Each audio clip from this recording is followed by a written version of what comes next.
Hi, and thanks for logging on to the Daily Dvar. And here's a brand new halacha for you, and it's for Sunday, the 26th day of June. Here we go. Today we're going to teach you how to make instant coffee on Shabbos. The main problem is that on Shabbos you're not allowed to cook.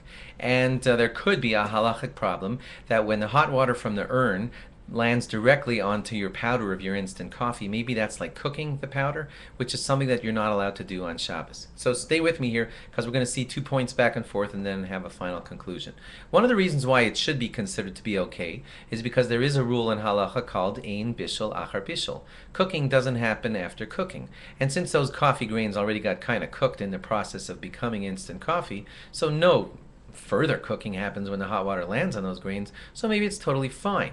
That's what some people say. But other people say, well, the process that made those beans and those grains into instant coffee was not exactly a cooking process. It was some other weird stuff that happens back at the plant, but it wasn't exactly cooking. So when the hot water lands from the urn directly on those grains, maybe they're causing cooking to happen.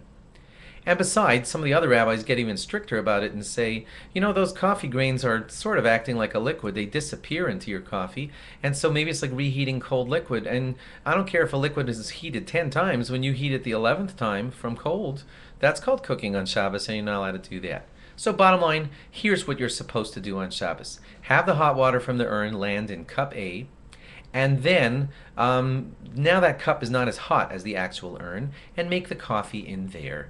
And that way it's called a klisheni. It's not actually the first vessel where it was real hot. It's the second vessel, and make your coffee in there, and then you won't be guilty of cooking. Some people do an added little maneuver, and they pour into a second cup.